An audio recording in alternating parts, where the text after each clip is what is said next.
Thank you so much. All right, I'm not going to talk quite as fast as our auctioneer, but can you hear me back there? Mic check. All right. Good evening, everybody, tonight to the Hall of Fame banquet. As he said, I'm Jason Himmerich, the Secretary of the Watertown Baseball Association. I'm honored to share a few words on behalf of the association. Our board president, Mike Paulson, was not able to be here tonight. His son is participating in Howard Wood. And since I'll probably never get put into the Hall of Fame, I thought this is a great time for me to speak. So, First ballot. First ballot something. I don't know what that something is yet. Don't ask my wife. First, I want to congratulate our inductees. Great event. I've said it in the past. It's a nice night. But it's also a celebration, I feel, for the history of Watertown baseball, a proud history, and I think it just shows that in a town of this size, you don't have to come from New York City to become a Hall of Famer. And I think it's evident with the inductees that we have tonight that we have another group coming in that represents that pretty well. Also, I want to thank 2nd Street. They always do a wonderful job. They have great food. They serve us really well, so thank you for that.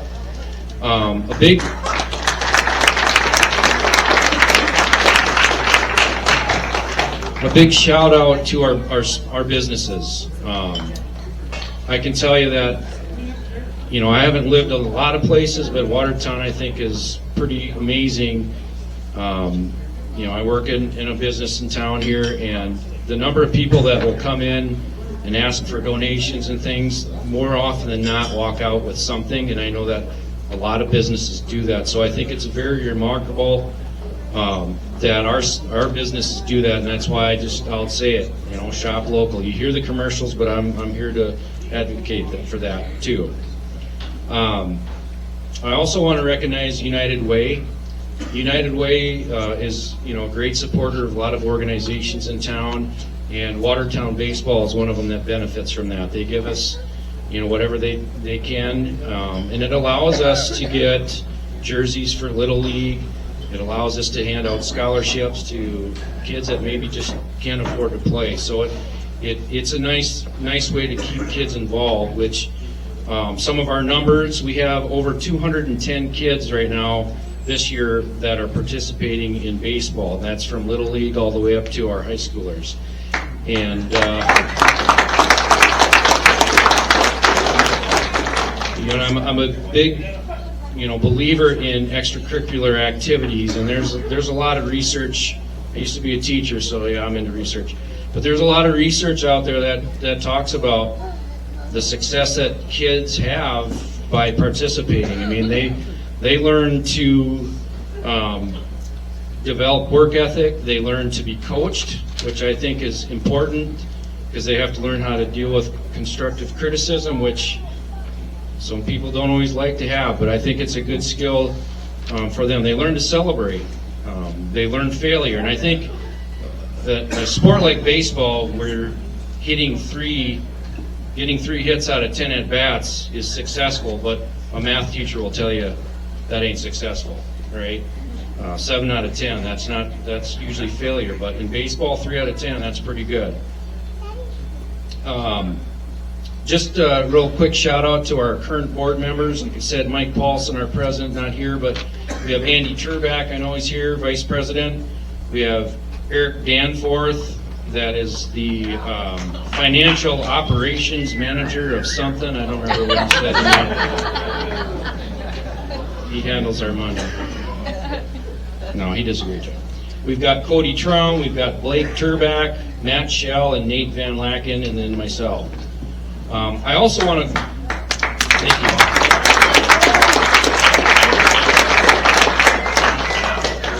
I also just want to give a shout out to Ryan Neale. You know, he, I believe, dreamed this up here a few years back, but I don't know if he hears that enough. Thank you. He puts a lot of time and effort into the fundraising. We have our Pizza Ranch tournament coming up at the end of May, which is our biggest moneymaker. And if anybody wants to volunteer to rake and do concessions and gate, like, come on out. We would welcome that.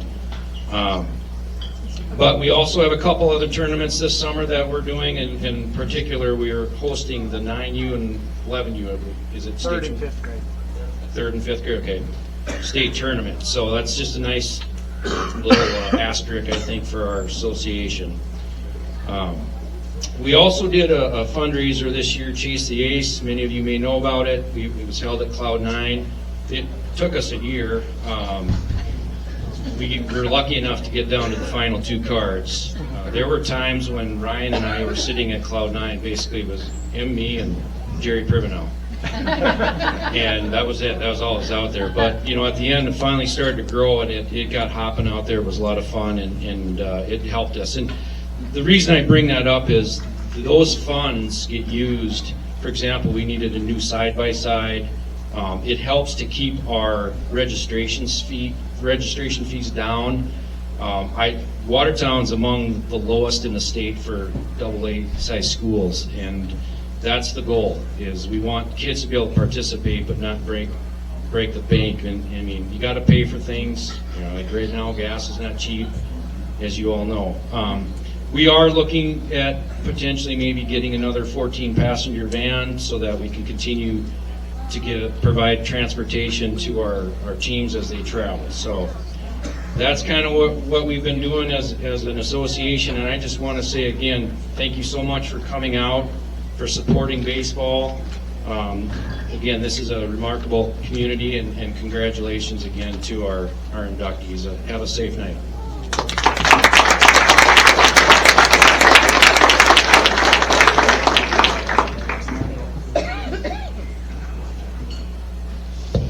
Now would you please welcome up the head coach and director of operations, Ryan Neale.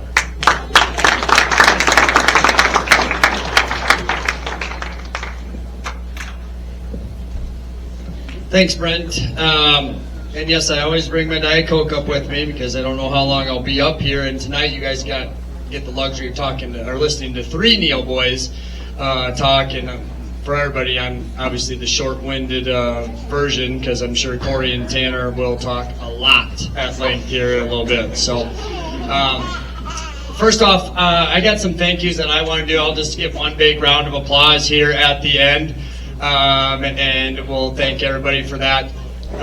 Jenny and the staff here at 2nd Street, appreciate all the hospitality that you guys do here. Wells Fargo and 2nd Street, or Wells Fargo Advisors and 2nd Street Station as our title sponsors for the event this year. Alex Gower, Nate Russell, Justin Hart, and Travis Schmidt, Junior Legion coaches and Legion coaches that do a lot of behind-the-scenes work with our boys on and off the field. Special thank you to them. Brent Nathaniel for, I don't know, was this year 9, 8, somewhere like that, his voice of post-17 baseball and where he's taken his career and our post-17 social medias, the post-17 TV, and his own page of his profession, and continue to publicize and advertise our Watertown sports. So thank you to him. This place event cannot be done without the Hall of Fame fundraising committee and these ladies. And they deserve every bit of credit each and every year from all the silent auction to the declaration. And this year I want to make sure that you guys get to stand and everybody can acknowledge you. So if you're here, Tracy Rabine, Maddie Ingen, I don't think is here, Jamie Olson, Andrea Pitkin, Susie Strop, Carrie Lohr, Ann Rylands, and Angela Miles, if you would please stand up, and everybody can give them a round of applause.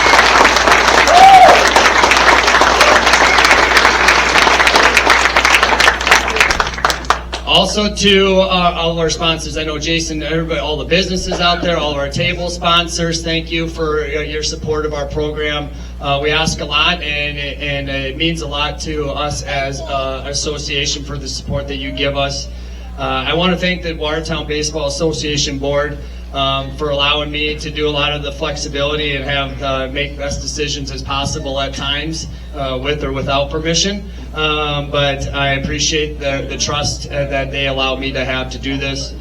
And then lastly, to my three lovely ladies over here to my right. They know they're going to get embarrassed right now, but Crystal, Paisley, and Collins, because they don't get to see me as much this time of year, but I appreciate all their support as well. So if you could give everybody from the sponsors a round of applause, I appreciate it.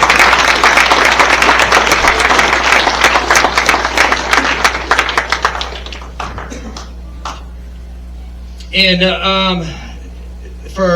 I know there's a lot of people that are repeats here that come every year, and I appreciate they're going to hear a little bit of the same story here. But for you, first year in attendance, the why behind this. Back in the fall of 2020, I had this crazy idea that I wanted to follow my mentor Harvey Himmerich and start something, baseball related. And this was my version to come and get to this. And I had this idea, and I remember I'm getting ready to officiate a lower level football game. I'm parked over by the scoreboard, and I made a phone call. And that first phone call was to a guy named Marty Van Heel. Marty was the first guy I ever talked to about this event and what he meant to me, to the association, to this community. And Marty was completely on board with this.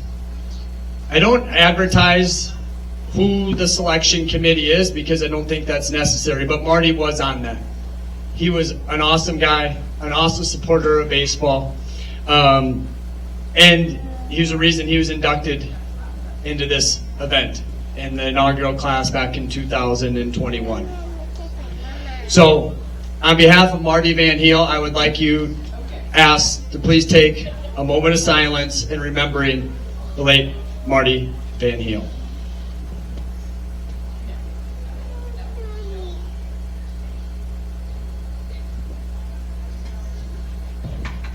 Thank you.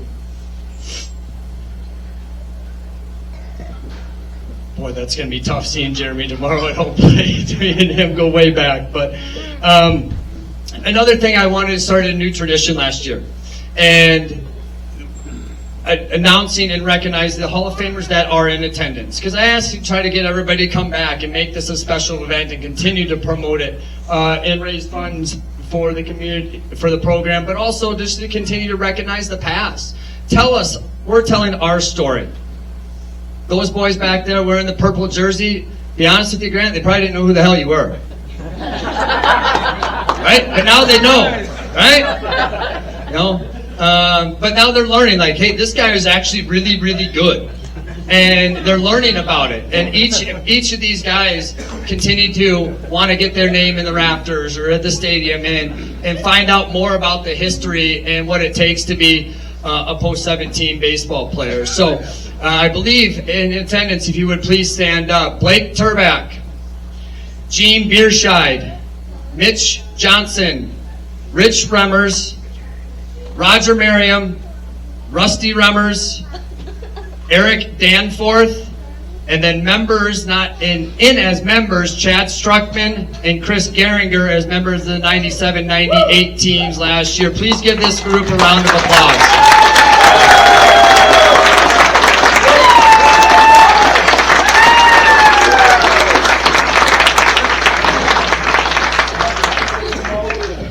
And to the inductees, Grant, like I said, I honestly didn't know a whole lot about you either. It's just being honest. But as I look through it and in charge of this event and continue to look at all the stats and the bios of everybody, and I do a lot of research on this because this is my baby and I take it very seriously. You're a heck of a player. I mean, your stats are already proving it. Get to knowing you over the last couple of months. Congratulations to one heck of a career, and hopefully you're enjoying the night. To Jason Adams, Goon, me and my brothers looked up to you. We've known you for a very, very long time. And out in the backyard, none of us ever wanted to be a Struckman because of those bad attitudes, but we always wanted to be Jason Adams. I wasn't calling out Lonnie by any means, I don't think. Is Lonnie here? I don't know.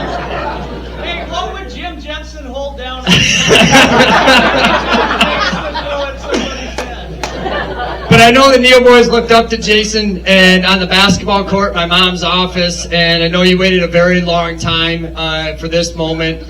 So congratulations, Jason.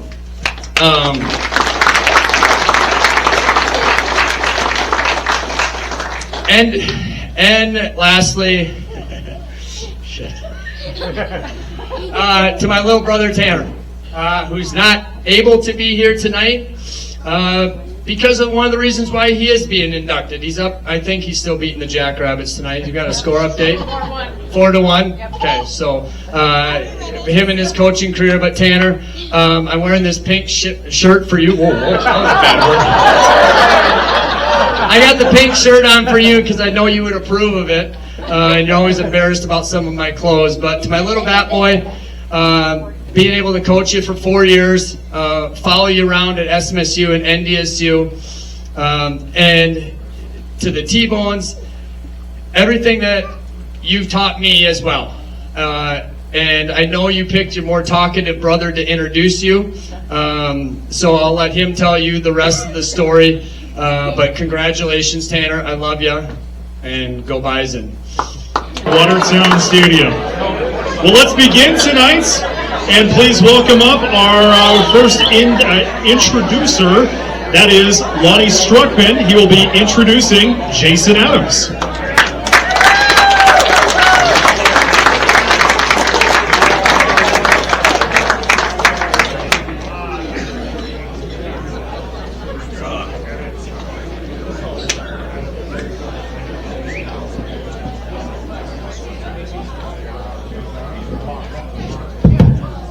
Can you hear me? Awesome. Hey, welcome everybody. It's an honor for me to be here. It's an honor to see all you guys. Obviously, I'll introduce Jason. I want to say congratulations, Grant. I got to play with Grant 2 years. Coach Johnson, it's great to see you. But it's just great to be back and see everybody. Tanner, I wish you could have been here tonight. Ryan, you did a good job. I can't wait to hear Corey. But like I said, I'm honored to introduce my cousin, Jason Wayne Adams, Goon. Obviously, everybody will get to hear about him a little bit tonight, but I think he was the best pitcher in Watertown history. For sure, as you'll hear, he's probably one of the meanest pitchers in Watertown history. And, you know, just it's a privilege to be here, Jace. I know I wasn't your first choice. Probably not even your second choice. But Chad, thank you. I owe you. I appreciate that. Before I get into talking about Jason, I just have one point to make. Of the 3 guys up here getting inducted tonight, 2 of them went to Southwest State.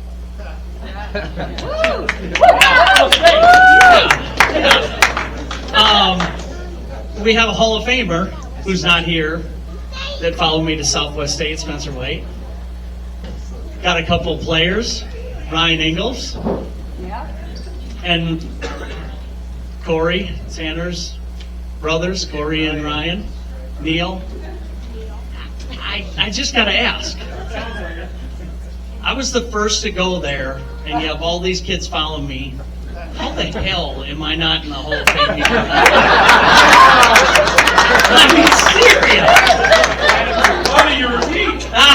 I was just going to say, in all honesty, I was terrible. These guys are so much better. I did not have a bad attitude. Oh, shit. I didn't. All you players, good luck tomorrow. Good luck this weekend. Don't act like me. Act like my cousin. But in all honesty, Jace, thank you. Proud to be here. We'll talk about his high school career, his Legion career. You know, for 3 seasons, he was dominant, right? He pitched against the best teams. Your coaches, your players, everybody talked about you. You went 24-13, throwing against the best competition out there.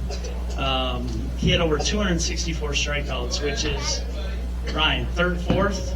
Still all time, I think, in post-17 history. What was even cooler is a lot of you know umpire Gene Sapir. I think I heard the story last year. Gene still says, and he's umped a lot of baseball games. Red, maybe more than you? Oh, he probably did, yeah. He still says he's never seen a baseball game like Jason threw. Best pitch game he's ever seen. So, pretty cool, Jace. What's even cooler, he followed me to Southwest State. In his 2 years at Southwest State, he had 5 wins, 65 strikeouts in those 2 years. But what I'm blown away about, I know what my ERA was in 4 years at Southwest State. He had an ERA of 3.67. Some of you know, living in the Midwest, playing in the NSIC, playing Augie, playing St. Cloud State, playing Mankato, it's incredible ERA. And I know his teammates and his coaches, a lot of them were my friends, loved him. Couple of stories, then I'm going to get out of your way, I promise you. Terry, I see you out here. I'm going to call out your son, Dan. Dan Feldheim, this is who my cousin was. Dan said one of the first scrimmages that he played against Jason, he said Jason threw it up at his head and scared the living you-know-what out of him. That next year, they were coming back on a basketball trip on the bus. Jason looked at him and said, DF, we don't need you to shoot any threes anymore. That's the kind of competitor that Chase was. He wasn't scared to say anything. He wasn't scared. He just wanted to win. He wanted to compete. As many of you know, he was probably the fiercest competitor any of us have ever seen. I do got to say a funny joke or a funny story. Again, this came from one of our good friends, Al Ray from Southwest State. And we had what was called King of the Court. Some people called Kangaroo Court. We'd get together before the season started, kind of leading up into the season. What are our goals? You know, what are we trying to do? Position players, what are we doing? This particular meeting, it was our pitching coach, Chris Himmelewski. He found out that Jason's girlfriend, or Jason led his girlfriend paint his toenails. So, paint his toenails. Don't say what. Boys, Nolan, this is for you guys. All right, so he let his girlfriend paint his toenails. So Himmel, all serious up in front of the meeting of all the players, Himmel gets real serious and he says, fellas, he said, I've been made aware that there's a major foot fungus going around college. And we're going to have everybody take off their shoes today, and their socks today, and we're starting alphabetically. Obviously, Adams is alphabetical. Jason would come up. So he comes up on stage, takes off his shoes, takes off his socks, and there they were. Just the prettiest painted toenails you've ever seen in your life. The place erupted. They made fun of him. Coach Himmel never let him down the rest of the year, from what I've been told. I was already gone, but that's what I heard a lot about. So Jason, boys, make sure you don't let him ever forget that. A couple other stories. His buddy Mike Crank told a lot of stories. Very few of them I can actually talk about today. But, you know, a couple of them, one of them that I just found out about. Here's how fierce Jason was. So there was a lot of games. He didn't lose many. He had 13. I would have never guessed he even lost 13 games. But there were games where he would lose. He just might not show up that night. He was so pissed. He would just stay away, hang out with his buddies, not even show up until he was kind of in the right mind. And that just, again, that tells me how I remember my cousin. The second story, and if I was around here, I would have drug you down there. But the second story is, was it a region game, or was it, you were supposed to be playing in Pierre, and you got to play in some podunk field, Jace? And that night, he was supposed to go to Lincoln. Where was it? Mitchell. Oh, Mitchell, not Pierre. Not Mitchell. But some town outside of Mitchell. He's supposed to go to a recruiting trip to University of Nebraska. I don't know. I never knew this. Well, he lost. And instead of going to Lincoln for a recruiting trip, He says, I'm not going. He was so pissed that he didn't go, that he just said, I'm not going. And if I'm not mistaken, is that when you called Coach Blanchard? And you said, I'm going to Southwest State. So, again, just a little bit more. I was a baby. He was just a fierce competitor. Again, Jace, that just tells you a lot of who you are. Your buddy, your teammate, Billy McElhaney kind of put it in words, and this is the last thing I'm going to say. He said, I'll call a spade a spade. Jason wasn't the greatest hitter. He said, but what he did was work his ass off. It made all of his teammates work his ass off. And his competitive drive, was elite. And because of that, his teammates loved him. His competition hated him. And that made you who you are. And again, Jace, love you, buddy. Thank you. And welcome to the Hall of Fame.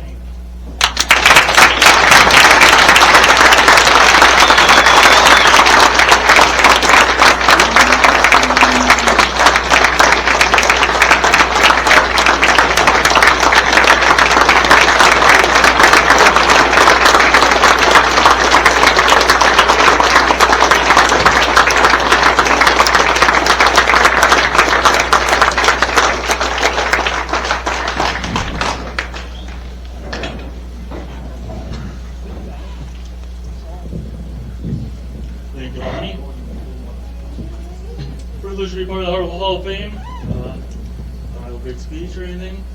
I might have turned it off. Can you hear me? Oh, try You're good. Usually what I want to say is I'd like to thank my parents. Growing up in high school, I think they're at every game, no matter where it was. At home games, I know my grandparents are at every game. Having a family now and kids, I'd like to thank my wife and kids being here and putting up with me through all the baseball stuff we go through. So I'd also like to thank the coaches I've had growing up, whether it be in junior league with Bruce Erlinson and Dean Johnson, whether it be Dale McElhaney, who was a complete competitive spirit. You know, he didn't accept losing nothing. After that,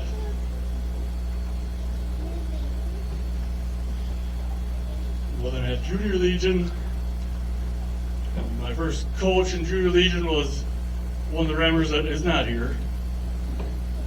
But he taught me something that I turned to love a lot about baseball, is pitching. That made me even more of a fierce competitor, is that in 9th grade, 10th grade, we were in Groton playing the twin boys trap Higgins. Well, the first one hit a bomb off me. I don't know any better. Okay, Ryan comes out there. Hit this guy. He looks just like the last one. So I hit him. That's just a chief of police, you know. But ever since that day, I think every batter I ever hit again was because I wanted to. I hit it on purpose. You know, I'm getting older. Mitch, you're our coach. So my coach, I was a senior in high school and respected every minute that you're coaching. Always listened to, you know, great coach. And then he had to just leave after my junior year, and my team showed up who didn't know dog shit. Mitch and I made such a great team that we go to state championship my senior year, and the next year with Rusty and Chad Struckman and them. It was all because of Mitch, not because of Jeff. And Jeff knows this too. In college, you learn things about baseball. You thought you knew baseball in high school, until you're the college coaches, and the things that they know makes you feel like you didn't know anything about baseball. And it makes it such a more mental game than you ever thought it was. But looking back at it, talking to kids these days, you know, I did things when I was a kid or when I was in high school, college. I'll ask high school kids now, like, how are you going to do this weekend? Oh, I hope we win. and I stop and I'm like, when I was in high school or college, I didn't even show up to practice hoping I would win. Why would you play the game if you're not going to win? If you lose, that's the bad part.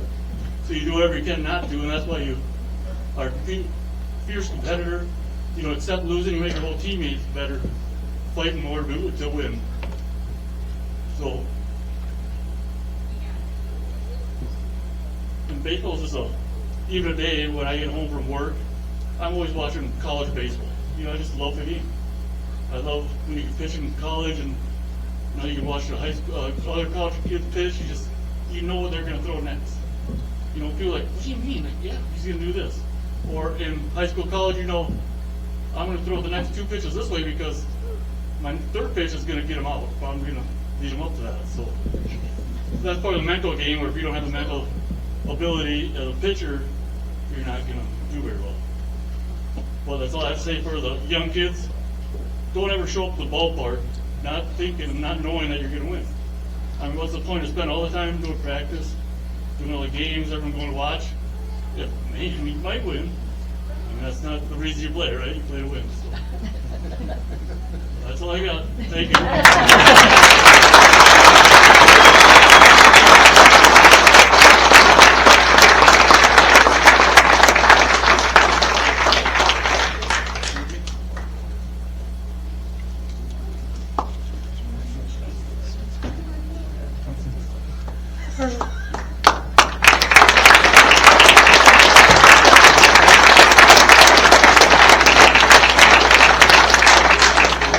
Now would you please welcome up Corey Neale, who will be introducing Tanner Neale.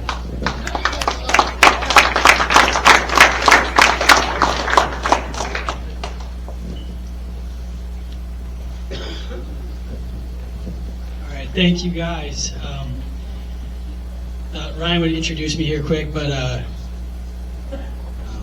just want to say I know Tanner had a difficult choice tonight to decide who was going to introduce him.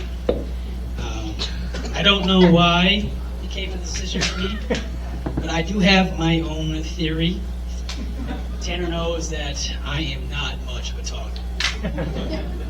And if you know Ryan, he'll probably be up here until the band starts playing. So he went with me because he figured that'd be just a little bit nice, short, and sweet, and save you guys a little bit of time. I say that jokingly because Ryan, he would have a lot to say about Tanner. He had a front row seat to his accomplishments on the field because he had the privilege of coaching Tanner throughout his VFW and Legion career. I, on the other hand, watched it just strictly as a brother and a fan. Believe it or not, so the age difference between me and Tanner is 7 years. Ryan and Tanner is about 9 years. So for all you guys doing the math, me and Ryan, just 2 years apart.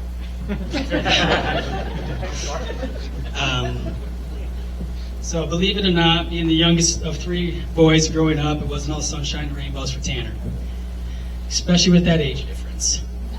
Ryan and I grew up playing a lot of baseball together.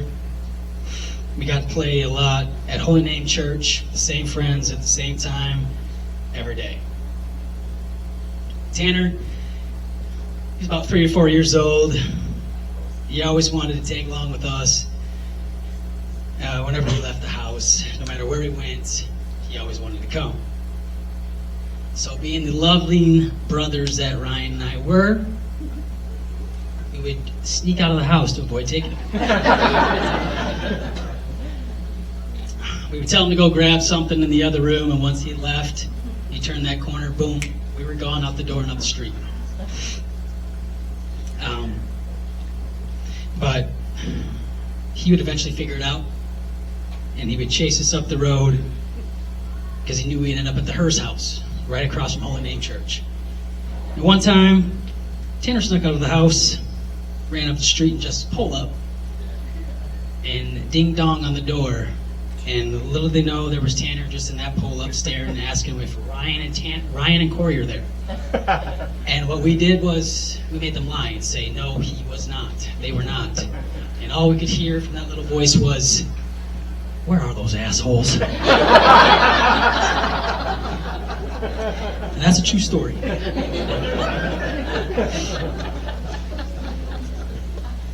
But soon after, Tanner began to come with us, joined in on the game as one of the guys, playing the field, running the bases, and hitting. And that's where I think his love for the game of baseball grew strong. A lot of siblings would consider it a punishment to have to go to their older brother's baseball games all summer. Not Tanner. He was in the dugout, full uniform, as our bat boy, cheering as loud as he could. Sometimes he was the only one cheering, trying to get the dugout, to get something going and get something started. But that's the way he was when it came to the game of baseball. He picked up a lot of baseball knowledge during that time too. His brain is a sponge for baseball knowledge. He soaked it up. He learned what to do in certain situations, where the ball needed to go, where each guy needed to be. He just picked that up. He took that information along to his park and rec games and shouted things out to his teammates during the game, and all they could do was stare at him like I used to stare at my math teachers, like, what are you talking about, dude? During those years as our bat boy, Tanner developed this obsession with the catcher position. After every game, he would grab the gear, put it on, and make my dad throw to him like he was catching in a real game. He never wanted to take it off. So much to the point, one game our starting catcher was looking for the gear because he couldn't find it. Little did he know, Tanner had it on in the bullpen trying to warm up the starting pitcher himself. And that's why I say, I guess you could call Tanner a little bit of a baseball sicko. And I say that to all you other catchers in this room as well. You guys are a little sick in the head. To willing to choose that position, you have to be. You know, put that gear on for 4 to 5 hours in 90 to 100 degree heat. And you put your legs through hell, in and out, in and out, in and out of your crouch.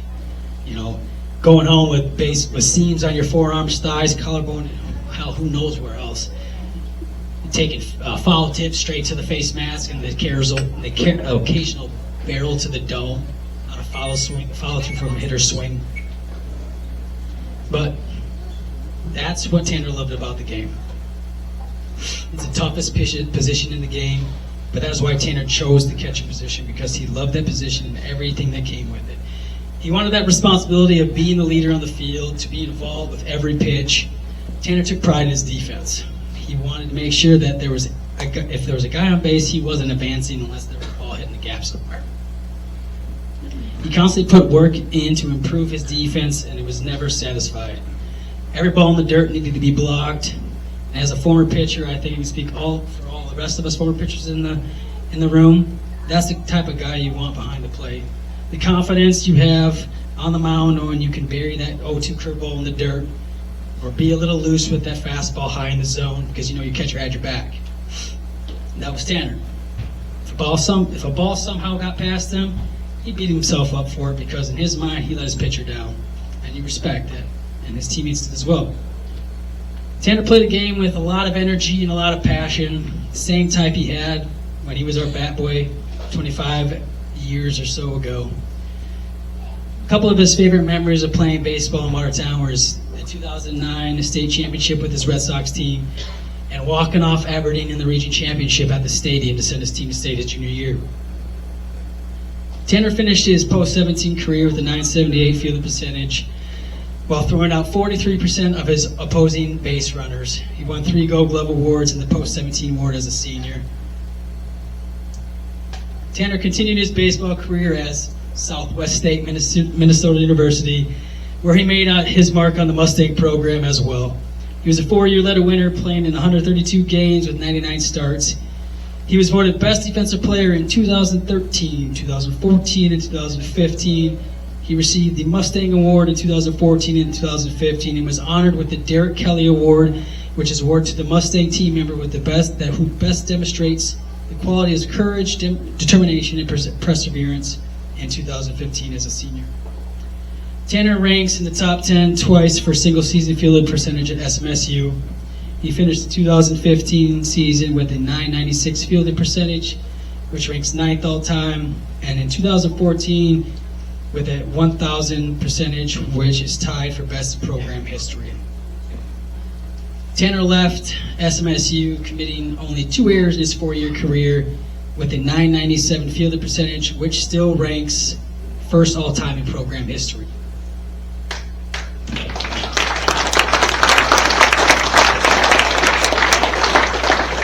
I do want to take this moment and have the catchers back, because as a pitcher they always had our back. Infielders, especially you guys up the middle, communicate and make sure you can get to second on a steal. All right? Big thing for you there. Don't make your catcher look bad. Anyway, those numbers led Tanner to sign a professional contract with the Kansas City T-Bones of the American Association in 2016. After his playing career ended, Tanner turned his love and knowledge of the game into a successful coaching career. Tanner spent the past 10 years climbing the coaching ranks with stops at Luther College in 2016 and 2020, Upper Iowa University in 2017 and through 2019, and the past 4 years as an assistant with North Dakota State University, which is why he's not able to be here tonight, which Ryan has explained. While at NSU, Tanner helped guide the Bison to the first Summit League regular season title in program history in 2022, 2 Summit League tournament titles in 2021 and 2025, and 2 NCAA tournament wins, which are the only 2 in program history. Along with the team accomplishments, Tanner has also assisted in the development of 15 All-Summit League selections, and along with 4 catchers who have signed professional contracts since his tenure at NDSU, including Bennett Hostetler, who is currently in AAA with the Miami Marlins. Well, I think I may have pulled a Ryan, and the band's going to start playing.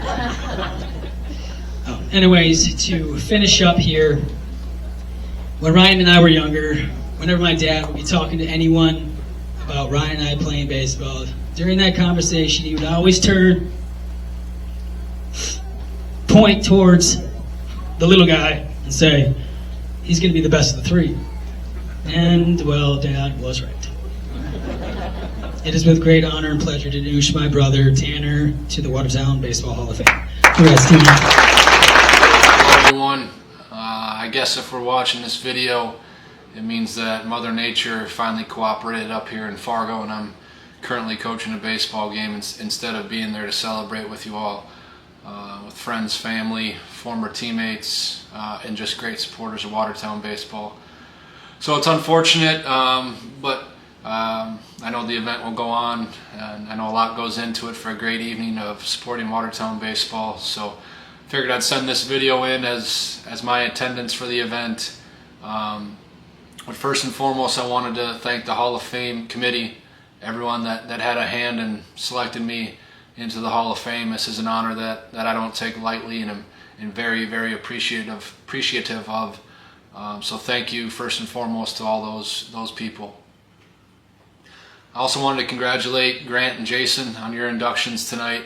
Sorry I couldn't be there to be inducted with you guys and be a part of the group photo. But Jason, it's also extra special to be inducted with a fellow Mustang, SMSU Mustang, with the Mustang ties. So congrats to you guys as well, and your families, and hope the night goes well for everyone. It would have been late January when I got the call from Ryan. It was late at night, actually, probably about 10:30, so I wanted to ignore it initially. Most times I would have, but for whatever reason I picked the phone up that night. Which, for those of you that know, a typical phone call with Ryan is very similar to a Roger Merriam interview, where you must have 45 minutes to an hour set aside. So I did answer the phone call and got the news from Ryan, and looking back on it, I didn't know what to say in this video. Never been able to attend a Hall of Fame banquet, but wrote some bullet points down here, and we'll kind of talk about those briefly and see where it goes from there. But I know I just gave Raj some flack. Raj, first and foremost, thank you for everything that you've done. Not only Watertown baseball, just the sheer amount of hours and energy that you put in over the years to tell stories about Watertown sports in general, but specifically the Watertown baseball side of it with your article. Would have been last year, a couple years ago, whatever it was. That was a big deal growing up, whether it was Raj or Rich. If you got your name in the picture, your picture in the paper, run into the mailbox to see if you made the cut for that doubleheader, that game, whatever it was. But thank you, Raj, and your countless times umpiring. It was always great having conversations with you behind the plate. So I guess looking back at my experience with Watertown baseball as a whole, it started obviously with having 2 older brothers. This is probably a time where I could tell you that having 2 older brothers, they were great and they brought me along through everything and loved me and wanted to involve me with everything growing up, but that simply wasn't the case. I spent most of my childhood trying to chase them down and find out where they were and their friends were so I could join in with them. They just didn't want the little kid around sometimes. Fondest, earliest memory I have is playing tennis baseball at Holy Name Church with the Herb brothers. I didn't really get to play much. I was just there to be launched up on top of the church to get the tennis balls down, and while the other guys stood lookout to see if Dave was coming home for lunch, and if he was, I'd have to duck so we didn't all get in trouble. Then we moved up to the high school for my later childhood, I guess you could say, and that's where my time came in to go. When my brothers would ditch me, I'd walk on down to Eric and Wanda Struckman's house. So Struckman brothers, thank you for everything you did growing up. I think you guys were more my brothers at times than my actual brothers. I'd just show up there and kind of see what you guys had going on for me that day. So Struckman's, thank you. I guess holistically, I'm very proud to be inducted tonight, this evening. Like I said, to be inducted with the other names that are already enshrined at the stadium. I'm very, very appreciative of that. Looking back on it, I'm very proud of where Watertown baseball is and all the work that has been put in to get it to that point. I must say, though, as I spend the summers recruiting for my job and I see the Watertown Dunewald bus pull up in Omaha or wherever it is that I'm at, and Post 17 happens to be there. Fortunately, it's gotten too good to the point where our programs are traveling in coached AC buses, and it makes me sad that this generation of ball players doesn't know the feeling, or won't get to know the feeling of loading a transit bus up with no AC in a 90-degree day for a 3-hour trip to Pier. Those are the trips that really built character, where you got shirts off everywhere in the bus. The AC doesn't work. You have to stop at the railroad tracks and the doors open and you can't get them back closed. But I guess holistically it's very, very cool and very neat. I'm very proud to see where the program is today, and with the support of everybody else. I wanted to thank all the coaches that I had coming up through the Watertown baseball system. Jeremy Van Heel, Jared Sutton, Matt Paulson, Tony Bestie, and then Billy McElhaney. Then eventually leading up to my brother Ryan, and then Tommy Mattingly and Sean Wall. I know Tommy and Sean, you guys had probably the pleasure of being friends with my brothers off the field, so you got a little more of me and my friends, a little more attitude than he probably should have had to deal with. So very appreciative of everything for you guys. And then there's a couple, former teammates that I wanted to personally thank. Some may be in attendance, some may not be. There was nothing like when we were growing up, a typical summer day, nothing beat going to practice at the stadium and then heading over to Quiznos to get lunch, grabbing a sub, and then going over to Roy's to kill time with Gene and Marty and listen to their stories and just spend time with those guys, and then heading out to the lake to finish that summer day. So I wanted to single out a couple of those guys.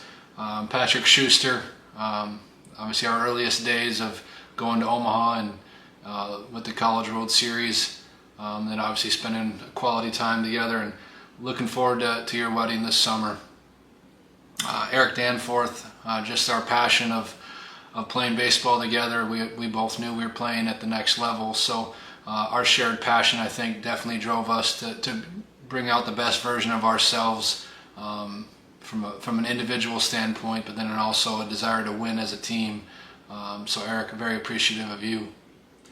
TC, I know you're not in attendance tonight. I got your text, would have been yesterday, but wanted to single you out. Obviously a guy that I spent a majority of my time with growing up, and whether it's baseball or life related, you've always been there, so very appreciative of you, man. And then Ryan Ingalls, obviously somebody that's been, you know, with me. Our baseball journeys obviously didn't veer too much growing up. No one has been more affiliated with my baseball journey than you. You know, not only baseball related, but off the field as well. Just appreciate all of our memories together, and our time spent sharing a baseball uniform together is something that I'll cherish forever. So appreciate you, Ings. Then lastly, I wanted to thank my brothers, Ryan and Corey. Despite all the crap we had growing up with older brothers, treating the little brother like an outcast, you guys were turned into my biggest fans.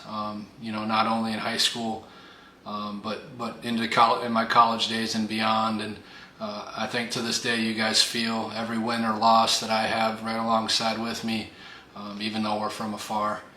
So very appreciative of you guys. And then you guys have gifted me the best gift that I've received in my life to this point is being an uncle.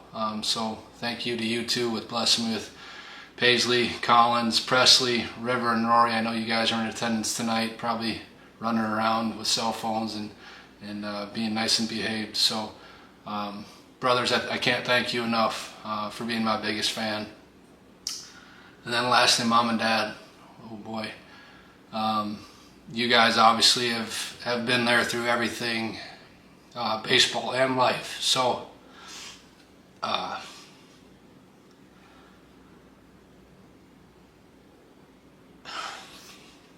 you spent a lot of time from work, away from work, trying to track us down in my SMSU days, pulling up to horse crap fields and in cold weather, and just very appreciative of you, Mom and Dad.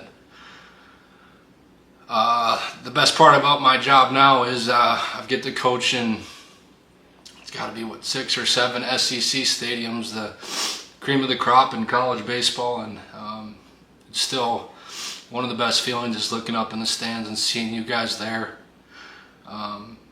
Something that I'm very appreciative of, and can't be more thankful for you two. Wish I could be around more, but having you two come track us around the country has been great. So I just wish you two would retire already and be grandpa and grandma, and then you can make more games of ours if you wish. But Mom and Dad, love you, and thank you for everything. And I guess wrapping this up, I'm very appreciative of everybody that had an impact on me coming through the Watertown baseball system. These are traits that I still carry with me today. As a player, I wasn't the most physically gifted, was a late bloomer, but it only reinvigorated my passion for the game and playing the game the right way. Just know that those were some of the best days of my life growing up playing Watertown baseball, and no matter where my career takes me or what stadium it brings me to, or who the opponent is, the memories of wearing a Watertown uniform are some of the most sacred to this day, the ones that I carry with me the most, and always will carry with me because of the people I shared them with and the journey we went together, not only playing baseball but in life. But once again, thank you to everyone. Apologize once again I couldn't be there. It really stings that I'm not there, but thank you once again. And then Paisley, Presley, Collins, River, and Roy, Uncle T loves you. I'll see you soon. Go Bison. Now would you please welcome up Mitch Johnson, who will be introducing Grant Osthus.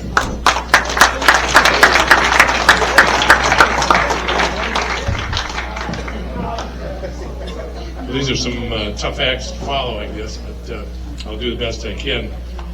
First off, I want to thank Ryan also for everything you've done for Watertown baseball and trying to continue to elevate the program. And I heard you had a title other than head coach, something like director of operations. Does that include bus driver too? Do you have to drive a bus? No, not anymore. So when Tanner was talking about those sweaty trips down the road, those guys in here that played for me years ago, we had the old white bus, the school bus, and I can remember driving down to Yankton one time when I was 107, and that was at like noon in the afternoon, and playing a doubleheader. But anyway, we had to do a little more. We just didn't call it director of operations, I guess, but that's a great title. I really wish I had a memory like Roger Merriam, because I'd be able to spout statistics and all these things. I mean, I remember one time talking to Roger, and he's telling me about a double he hit in high school, and he told me the count and everything, and I thought, who remembers stuff like that? You know, but I guess if that was the only hit you had in high school, you probably remember the count too. Just kidding, Roger. No, you're not. No, I'm not. Actually, when Grant asked if I would do this, I said, well, of course, I'd be honored to do it, and I really am. But after we talked, Mary and I later that night were walking back to our car, and I said, I don't know what I'm going to say. I cannot remember anything about 35. It was 35 years ago, And in fact, it was 35 years ago this year that Ray Rylance asked me if I wanted to take over the Legion program, and I was excited. I played baseball in high school and college, and I thought, wow, what a great opportunity. But I thought 35 years, that's a long time. And I can remember sitting down with Ray, and one of the things that Ray wanted me to do is, he said, we really want to make baseball post-17 relevant in this community. We want to get it, raise the standard and get more kids playing. And so he wanted to get somebody that was in the system. I taught and coached already in Watertown for 15 years, and I was excited, and to have a guy like Ray behind you was also an awesome deal. So we got off to a good start. But one of the things we wanted to do, we kind of beefed up the JV program a little bit, added a bunch of games, and we wanted to start bringing a lot of kids that finished Teener ball. We wanted to keep them involved in the program and playing, and we added games to that schedule, and we were able to keep a lot of kids out. And one of the first kids that I got to encounter my first year, we had I think we only had about 15 or 16 kids out for baseball, but we had a great year. We actually hosted the state tournament that year here in the Watertown Stadium. But then the next year we had a group of kids come along, and one of them was Grant. And you've seen the pictures of Grant. I love seeing those locks hanging down to the shoulder. I think they're called mullets now or whatever. But If I could grow it, I still would. But when you first looked at Grant, you thought, wow, is this guy? Is he really the stud that his statistics say he is? And he was. I'm here to tell you that Grant, not only in baseball was he a stud, but I don't know if a lot of people know it, but Grant was also an all-state football player. He started 3 years for the Watertown Airs in football. He also was 3-year hockey in the equivalent of all-state in hockey, and then he was also an all-state baseball player. And I was fortunate. I hit a run where we had just a number of really great kids. You can look at the kids that I coached that were in the Hall of Fame, and I can't take credit for any of them because they were all just baseball fanatics that were really good athletes too. And I think about guys like Richie Remmers and Ryan Van Gilder, Ryan Barger, just to mention the ones that were on Grant's team. And that was just one of my teams. So I had all kinds of guys, Spencer Waite, and I could go on and on. But guys that were very, very good players. When I think back to Grant, it's like Grant had that one thing that Jason was talking about, and that is that competitiveness. Not are you going to show up and try to do good. I don't know that Grant ever pitched against anybody that he didn't think he could get out, and I don't think he ever hit against anybody that he thought could get him out. And a guy that had a 346 batting average as a junior and 391 as a senior. Kind of speaks for itself. He was 9-1 as a pitcher as a senior and 5-5 as a junior. Even he pitched for us as a sophomore and he was 4-2. And so, like I say, Grant was a very, very talented athlete. But like I said, I had guys, and having Lonnie get up here and talk. First, we had some good laughs when we came in the door out here. Just to show you how bad my memory is, talking to Lonnie right away, and I said, now you're still in Texas, Lonnie? And he looked at me like, he said, Coach, I haven't been in Texas for 20 years. He said, I think you asked me that the last time, about 10 years ago. And I said, well, you just got to remember, when you get to my age, you start to forget things. So, but like I say, I thoroughly enjoyed my years coaching, and I love these events to be able to come back and touch base with a lot of former players and even guys I coached with. Believe it or not, Jason Himmerich and I coached together.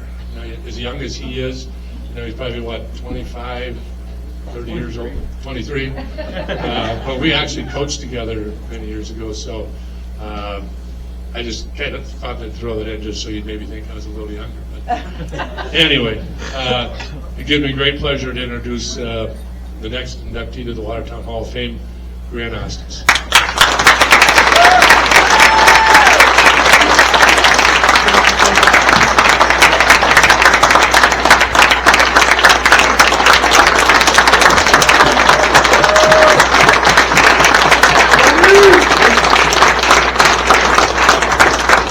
Thank you very much. Wow, this is great. Unbelievable. All these people, all my boys that were here, from high school, all the people from past teams and stuff. I can't believe it, my friends, family. It's great. Unbelievable. Thank you so much. Oh. Let's see. First off, when I got the call for this, I was like, I don't know this number. I probably shouldn't answer. I don't know who answers numbers they don't know anymore. It's usually spam, right? Anyways, but he called and he says, hey, we're going to induct you into the Hall of Fame. Well, it's about time. No, I'm kidding. Of course. No, I was pretty shocked. It was crazy. I was like, oh, okay. This is awesome. And then, let's see. I gotta see my notes.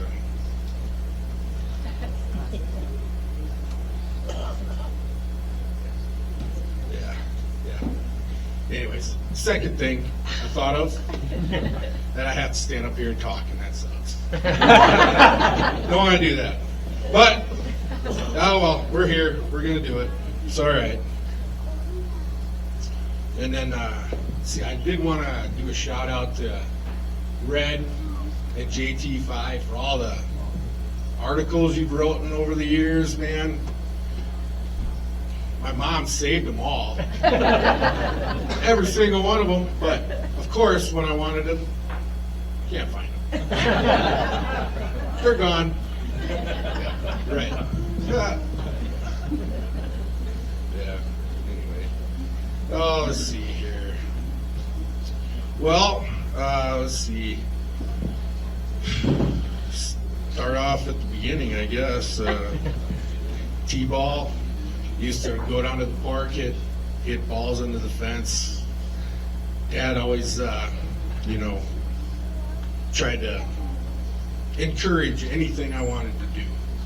He was great for that. We'd go to Twins game, give me a baseball. Or I think even Purple Island was here in town. He took me down there. We weren't even supposed to go there, but they were nice. They invited us in and shook our hands and had a conversation. It was great. I was about, 8 years old. Who knows? anyway, so yeah, he was great for that kind of stuff. Even all my sports. We even went to some North Stars games. Got Gretzky's autograph. That was pretty cool. Yeah. And let's see.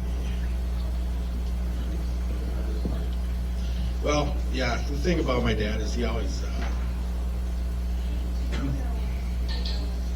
never was too busy to play catch. Never was too busy.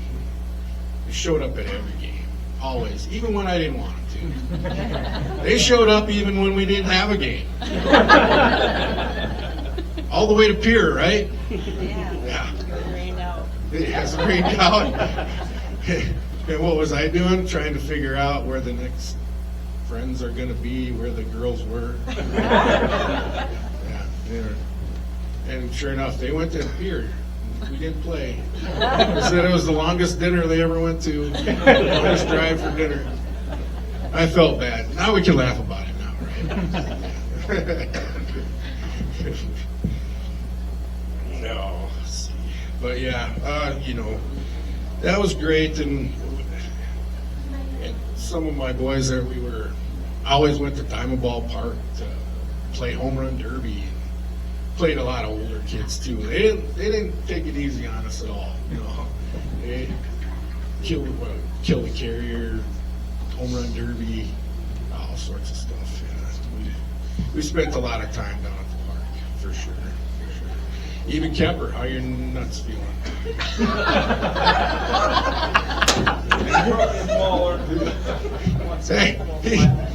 He's trying to talk some crap, and I says, "Oh no, I'm gonna." He didn't think I'd throw the ball, but I did. I threw the ball, but no, I wasn't actually trying to hit him. He jumped into it, and he tried to block it with his bat, and so it's totally his fault. Totally his fault. He sat there for like a half hour. Don't feel too bad. He had 3 kids. It's all right. He's all good. He's all good. And then, let's see.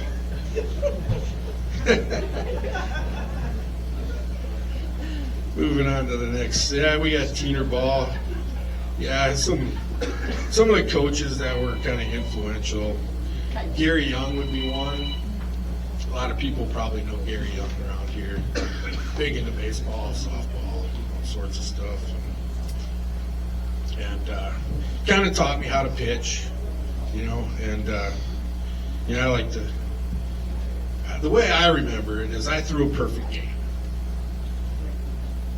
Now, that might not be what it was 30 years ago.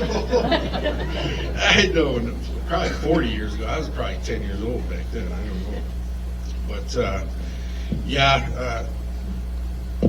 who knows? Maybe it was a no-hitter. Maybe it was a shutout. I don't know. But, yeah, he kind of taught me how to throw a curveball, stuff like that. I had a pretty good curveball. I didn't have a bunch of gas. Jason over there. And let's see, another. Kurt Reese would have been another one. A lot of fundamental coaching, help with fundamentals and things like that. And then Ron Heiser would have been another one, like VFW, I think. Was about that time. And yeah, and I also had my mom had to carry around my birth certificate everywhere. Nobody ever thought I was the right age. I thought we were cheating or something. So she'd carry around my birth certificate everywhere. Who was going, right? You haven't grown since 12. I spurted in 8th grade. I love you, but you've been the same size since you've been 12. I think I looked this age at 12. Right? That's from Gen X, so we looked older than we were. But now that we're 40 or 50, we still look like we're 30, right? Kinda? Isn't that how it's supposed to go? Something like that. Oh. Yes. Well, yeah, some of my teammates, they got in there Hall of Fame already, you know, Richie, and Brian, and Gilder, you know, and I remember a lot of them, you know, like Silliman and Badger, they could throw the ball like crazy. Never knew if it was going to go in the stands or if it was going to go right on, but it was one of the two. One of the two, you know. Struckman, played with him a couple years. Good hands at third, but if he missed it, he was mad. Never missed one. That's right. That's right. Or if he struck out, look out. Never did that either. I don't know. We had Umlauf. He was the crazy guy at first base, and yeah, I think for $20 he licked the whole front of the band.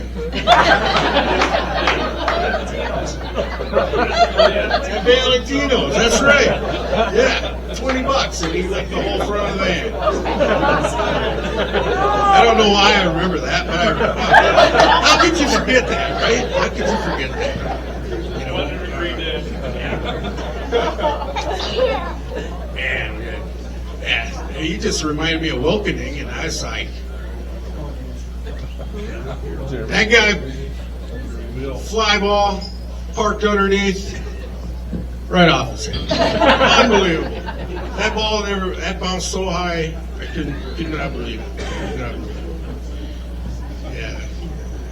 Kemper, my best friend that we played all these baseball games with, man, we were totally on time for everything.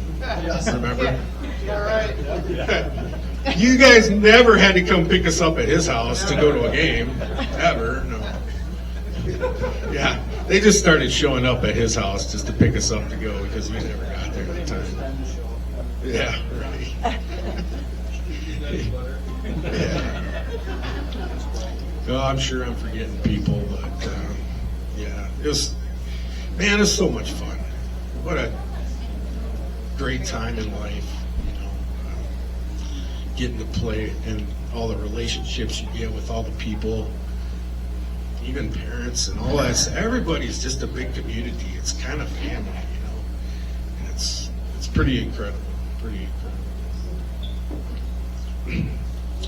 But yeah, I do have to say, my biggest fans were my mom and dad, of course. Every game, always there.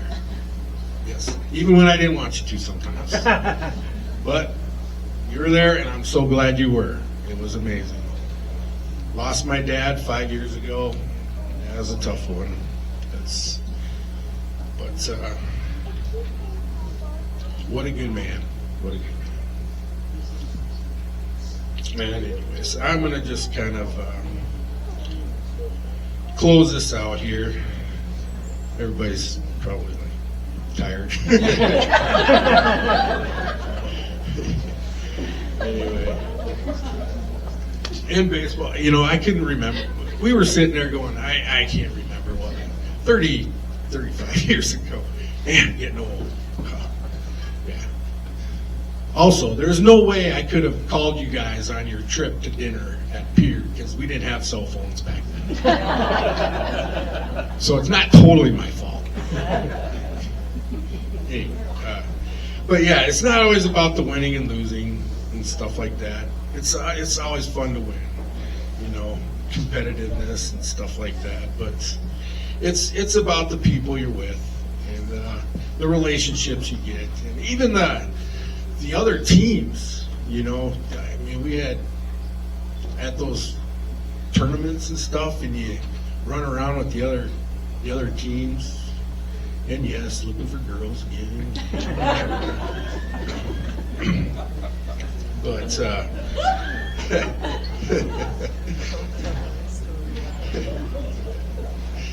but yeah, it's about the relationships you have and the people you're with that make it such a great time. And thank you so much for the honor of this Hall of Fame. It's very much appreciative, and thank you very much.